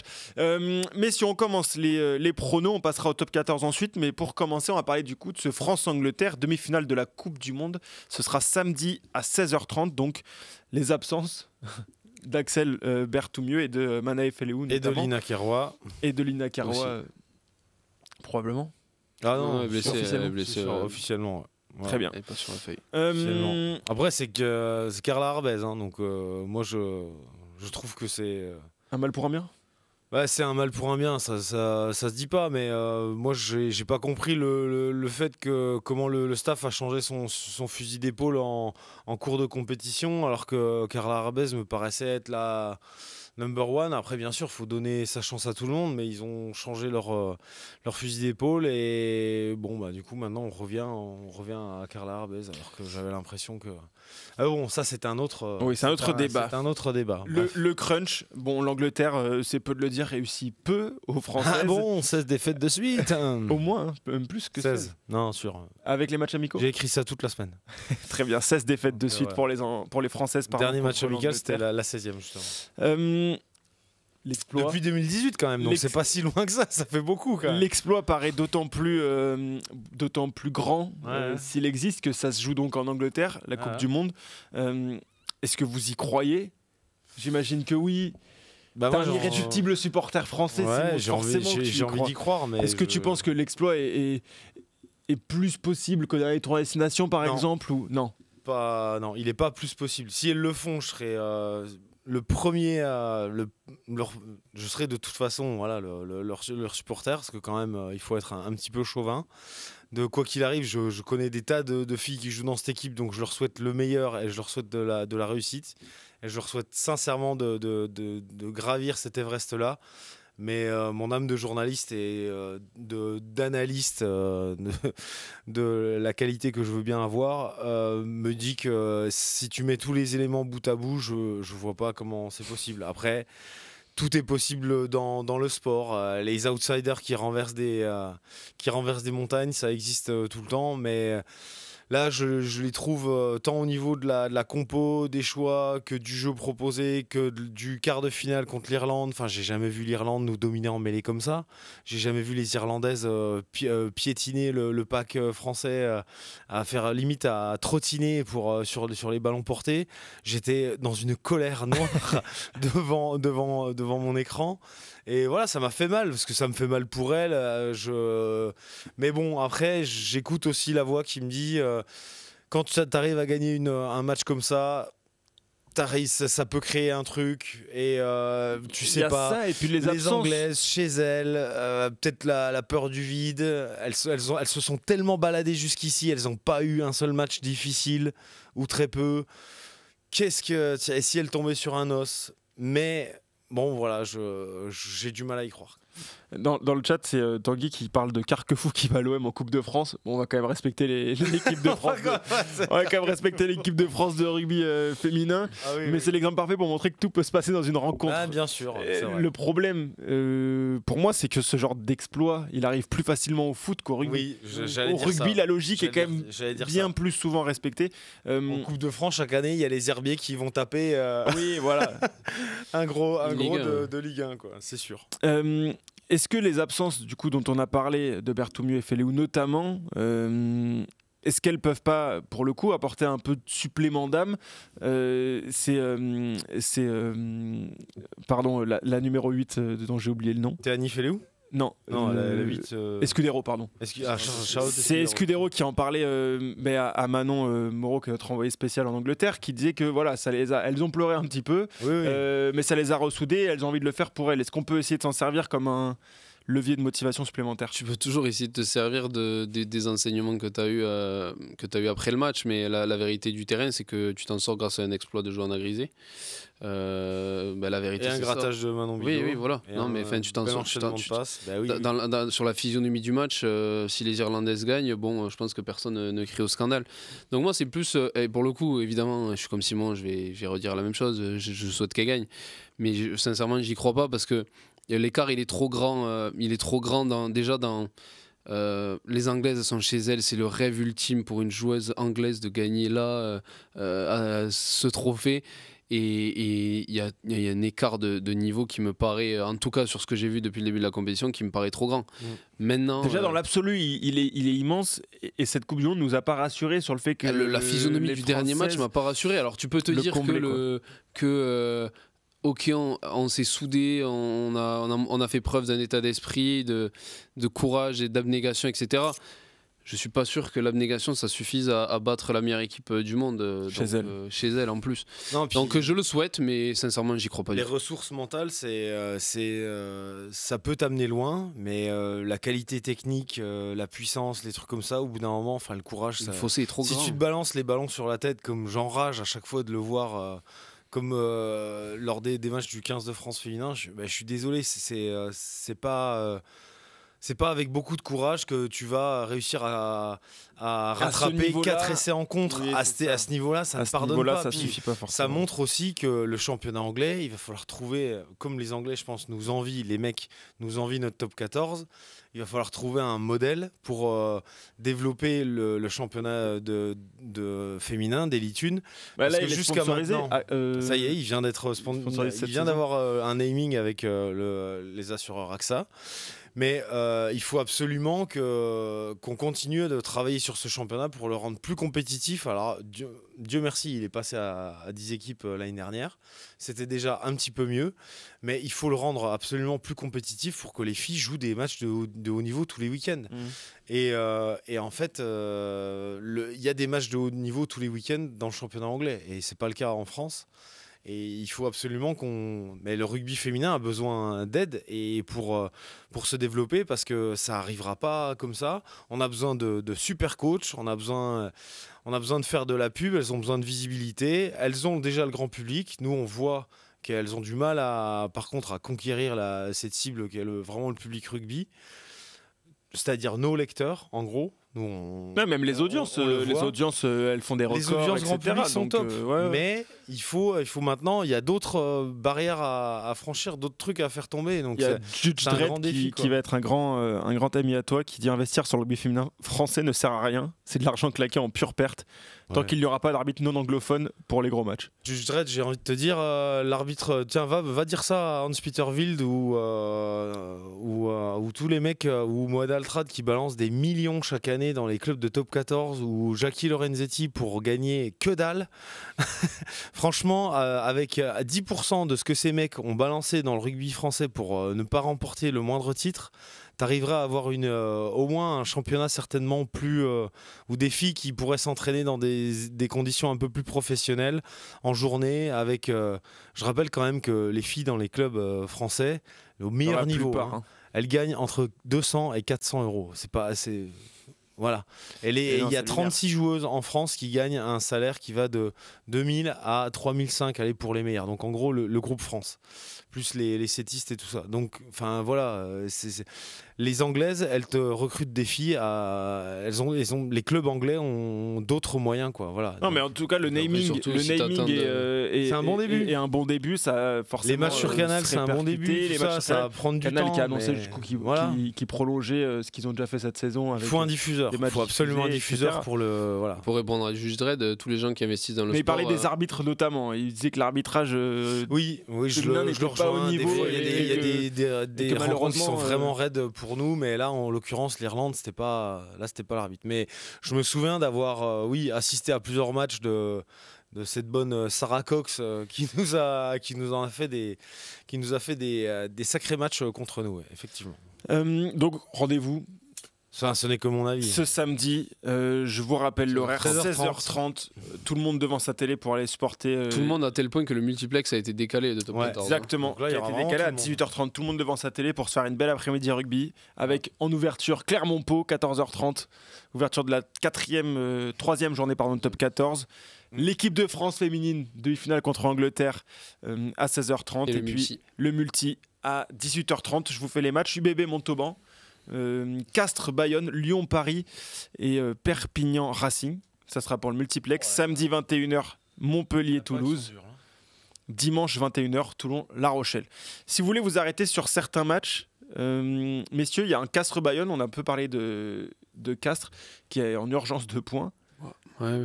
Oui, non, mais pour le coup. Déjà une défaite à domicile, la deuxième serait compliquée. Est-ce qu'on peut s'arrêter sur ce match On peut. Moi, Castres, en tout cas, la première journée, elle était très compliquée pour eux à domicile contre Pau. Je trouve que malgré tout, ils ont perdu, mais faut voir dans quelles conditions contre un Toulon.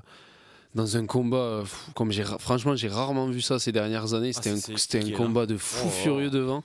Et Castres a répondu, évidemment, tout le monde s'y attendait, mais ils ont répondu. C'était un match très complètement. Et pour le coup, je pense qu'ils se les ont fait pardonner, parce que dans le contenu, évidemment, la défaite est là, mais Je pense qu'il y en a certains qui perdront en Mayol cette saison, donc c'est pas comptablement, c'est pas non plus la fin du monde. Mais ils ont montré que, ok, c'était une erreur de parcours contre Pau, mais qu'ils allaient réagir. Ouais. Et je pense que contre Bayonne à domicile, ça va être le moment de montrer dans le contenu et d'engranger des points, parce qu'il faut quand même démarrer la saison. Donc moi, à domicile, j'ai quand même tendance à donner Castres vainqueur, même si Bayonne peut faire la surprise, évidemment. Cette équipe de Bayonne, elle me surprend à chaque fois qu'elle joue, mais je vois Castres quand même. Moi, pareil, parce que je suis pas du tout inquiet pour le CO, même si bien sûr ils se sont pris les pieds dans le tapis, mais comme je rejoins Tristan, j'ai regardé ce match Toulon-Castres et franchement, je leur prédisais le pire et ils ont fait mieux que de s'en sortir. Et je pense que Bayonne a déjà fait un peu le boulot. Enfin, ils arrivent à Castres sans trop de pression. Ils ont même déjà fait plus qu'un peu le boulot. C'est Bayonnais. Et franchement, il faudra encore compter sur eux dans la course à la qualif cette année. C'est indéniable, mais je vois une victoire du CO. Ouais. Ok, unanimité pour le CO sur domicile en principe, sur ce plateau.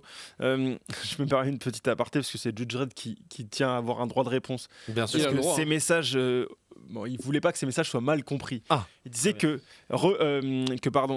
développer le rugby féminin français ne servait à rien tant qu'on n'avait pas non plus développé l'arbitrage. L'arbitrage. Et oui. On en parlait vraiment mettre en lien les deux. Ça a été fait sur plusieurs messages espacés, donc la lecture pouvait être mauvaise. Par honnêteté intellectuelle, je me dois de reformuler et de préciser. Très bien, merci pour ton propos. Samedi 21h05, Montpellier-Toulouse. Il est intéressant celui-là, Simon il va pouvoir nous en parler.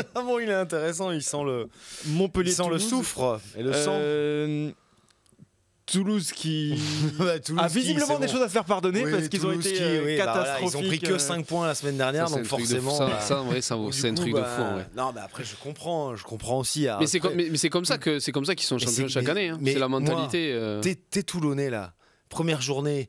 T'es Toulonnais, ils viennent taper Montpellier au Septéo Stadium. Moi, j'étais étonné de la prestation des Toulonnais. Les mecs, ils sont vraiment puissants. Alors qu'on m'avait dit où j'avais vu pendant les matchs amicaux, c'était perdu contre Clermont. 50 points les matchs amicaux étaient vraiment pas dingues. Et, tout ça. Et là, moi, en conférence de presse, Pierre Mignoni, je dis Pierre, franchement, félicitations. La guerre des rucks, les ballons portés. Juan Ignacio Brex et tout ça. Et là, Pierre Mignoni, pas content. Normal, mais première journée, première victoire à l'extérieur, pas content. Mais parce que le mec, t'as compris que là, il en est à sa, 5e, 6e année. 5e, je sais plus. 5e année, je crois. Bref, 5e année, et que là, il a compris que ça gagnait pas et qu'il veut absolument gagner ce coup-là. Et puis maintenant, il va appliquer la méthode qu'a appliqué Hugo Mola. Même quand ça gagne, t'es pas content et tu relèves les trucs qui vont pas. Après, ils le font tout le temps, mais à certains degrés quand même. Hugo Mola, je le trouve exceptionnel en discours, en management de ça. Je trouve que c'est le meilleur français. Il a cette capacité à concerner les mecs. Tu gagnes 5 points. Le contenu, il est vraiment pas ouf, je suis d'accord. Sur les standards de Toulouse, il est vraiment pas ouf. Mais t'emploies le mot catastrophique à la fin du match, alors que tu viens de gagner 5 points contre Perpignan. Si c'est pas pour piquer tes mecs, etc., les faire se bouger, l'exigence. C'est très bien managé, mais ils sont presque agaçants en fait, parce que t'es une équipe de top 14, tu gagnes 5 points chez toi contre Perpignan, bon ok, mais t'es content. Lui, il est pas content du tout. Pas content là. Parce que tu pourrais faire 6 points. Oui, voilà, peut-être, en mettant 90 points. Non, mais pour le coup, on en rigole, mais pour moi, c'est une des raisons de la réussite de Toulouse. Sur ce match, donc, pour en revenir au prono, Toulouse qui fait comme ils le font chaque année, maintenant, une rotation, on va dire, modérée. C'est Romain Tamac qui moi, je me mouille, je vois une victoire à l'arraché de Montpellier façon chien de la casse. Voilà. Ça sera Toulouse. Qui arrive à contenir les vagues toulousaines. Ça sera Toulouse ici pour, tu viens de le dire, la rotation, la fraîcheur de l'effectif, qui pour moi en fait est un effectif globalement homogène en termes de niveau de jeu, mais qui en plus arrive à mettre de la fraîcheur. Donc après, moi, dès que Toulouse y démarre un match, en principe, je les vois gagner. Donc autant te dire que... Je suis pas supporter de Toulouse, mais je sais que... En fait, il y a tellement de joueurs de qualité et ils arrivent tellement à faire de la fraîcheur, etc. Regarde, t'as les compos sous les yeux, les compos probables. Il y a pas mal de joueurs qui n'ont pas joué dernier match. Donc, Teddy Thomas, peut-être qu'il ferait ses débuts. En match Il officiel. y a trop de rotation et de fraîcheur dans l'effectif que mais bon, Montpellier, ça. En fait, Montpellier, ils sont dans une passe difficile un peu, tu vois. T'as perdu à la maison, t'es obligé de gagner. Tu fais un super match à Bayonne et bon, j'aime pas dire ça, mais apparemment il y a un problème avec l'arbitrage et tout ça, et finalement ça tourne pas pour eux. Donc ça, je commenterai pas, mais bon, tu fais 26-23 quand même à Bayonne, hein, qui a cassé la bouche qui a fait un début de saison quand même, faut le reconnaître, sacrément impressionnant. Donc voilà, ils sont pas loin, mais bon, je sais pas. Moi, je vois Toulouse, ouais. Et moi, à mon avis, tout le monde s'en fiche parce que si je dis Toulouse va gagner, on va dire que je suis trop supporter. C'est karma négatif. Voilà, karma négatif. Mais heureusement, il y a Paul. Heureusement que Paul n'est pas là en plateau. Et donc, je peux exprimer mon point de vue sans forcément que je sois targué de supporterisme. Le Rochelet vénère. Je pense que, malheureusement, pour les Montpelliérains, je pense que la stratégie psychologique de Mola va marcher. Va marcher. Je suis d'accord, je suis complètement d'accord. Je pense que le fait de piquer les mecs comme ça sans... Et puis surtout, ils vont arriver sans pression. Mais surtout, comme à Clermont, il va arriver à Clermont sans pression. Il les a un peu piqués, je pense, avec les discours d'Urios, etc. Mais il a toujours des leviers de toute façon. Mais je pense qu'ils vont arriver sans pression. Le truc, c'est que c'est un peu, dans un certain sens, c'est un peu légitime ce discours-là. Parce que effectivement, t'as l'impression que les mecs se sont pas envoyés complètement, etc., etc. Donc c'est pas non plus le truc où le message est à un point de non-retour. Les mecs sont là, bon, on a fait un putain de match, ils nous martèlent toujours les mêmes trucs, etc. Je pense que tu peux arriver à trouver du sens dans ce discours-là. Et donc ça va marcher selon moi. C'est pour ça que je vois quand même le Stade Toulousain s'imposer. On va parler du, comme l'a appelé Nicolas Becquet dans le chat, le kick-off kick-off rugby ICO, Toulon-La Rochelle. Ah oui, d'accord. Toulon La Rochelle, donc, avec son supporter favori, et La Rochelle en l'absence de Paul Arnoux. Du coup, c'est pour ça que oui, voilà, on peut se rattacher à ces cordes-là. Toulon-La Rochelle. Un mot, Tristan, tu peux commencer si tu le veux bien sur Toulon-La Rochelle. La Rochelle m'a fait une belle impression à Bordeaux au premier match. Deuxième match, ils ont joué. Je réfléchis. Ils ont fait quoi? Ils ont gagné contre Clermont à domicile. La Rochelle, Clermont. Donc ça va être très compliqué. Je sais d'expérience que quand La Rochelle vient à Mayol, c'est jamais une partie de plaisir pour qui que ce soit. Donc il va falloir encore répondre présent dans le combat 2 semaines d'affilée à haute intensité. Mais ce qu'a fait Toulon, ça m'a rassuré parce qu'en fait le match qu'ils font à Montpellier, le match qu'ils font à domicile, c'est assez complémentaire et ça a montré deux facettes. Donc pour le coup, on a pu voir des choses.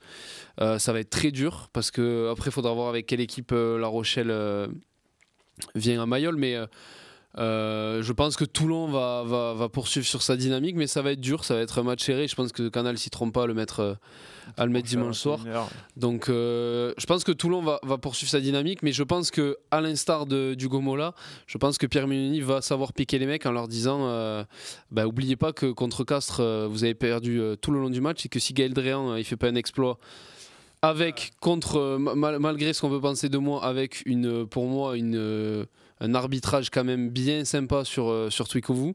Je pense que la limonade n'est pas la même pour Toulon au final, mais la victoire est là et la confiance aussi, donc je vois Toulon. Après le score, etc., l'écart, j'en sais rien. Je pense que ça va être un match ultra serré pour le coup, mais je vois Toulon.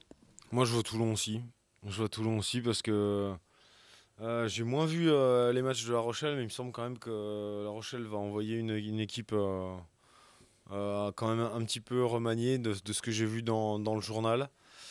Et au vu de... Enfin moi, Toulon m'a vraiment impressionné, quoi. Que ce soit le premier ou le deuxième match. Donc je vois pas Toulon perdre à Mayol. Ouais, La Rochelle qui devrait se déplacer sans sa charnière, je suis en train de regarder en même temps. Sans la charnière, Noël Le Garec. Faut souligner qu'à Toulon, ça prend des points et ça gagne des matchs avec de grosses absences quand même pour l'instant. Ouais. Gabin Villiers, Charles Olivon, Esteban Abadi, pour ne citer que, donc des joueurs très importants et pour l'instant ça fait la maille, donc c'est positif. Voilà, c'est positif. Très bien. Merci messieurs. Merci à toi. Écoute, Merci pour cette émission. merci à toi. Merci à tous d'avoir été là, si nombreux. Merci à Perle en régie, malgré ce couac un peu en début de diffusion sur la Il première. n'est pas de son fait, malheureusement. Elle n'y est pour rien, donc on va la pardonner. Merci à ceux qui nous suivent aussi en replay. Vous pouvez retrouver tous les épisodes sur le site de Rugbyrama, sur YouTube aussi. Ceux qui nous écoutent en podcast également, merci à vous. Merci dans les commentaires d'avoir été Bravo. si nombreux. Bravo à vous. J'ai une masse de remerciements. J'ai l'impression que je viens de recevoir un Oscar. Merci à ceux qui m'ont toujours C'est mon soutenu. producteur. Merci à mes parents notamment. Mes parents. Et puis on se retrouve la semaine prochaine pour un nouvel épisode de Kick-Off Rugby, comme chaque semaine. Pour ceux qui le demandent, live la grande mêlée. Ça va être compliqué cette Ça semaine. va être Waouh. compliqué ce samedi. Ah, là, ça On va aimerait, pour le coup, ceux qui sont sur le chat là sont souvent des suiveurs de Ça Jai. Je vous cache pas qu'on aimerait, mais c'est juste que c'est compliqué en termes d'effectifs De et ressources. ouais, voilà, c'est compliqué. On essaye, mais si on peut, on le fera. Mais On voilà. va se battre. Voilà. Merci en tout cas et bon week-end rugby et allez les bleus. Allez les bleus. Allez les US. bleus. ES. Ciao ciao. Allez, ciao.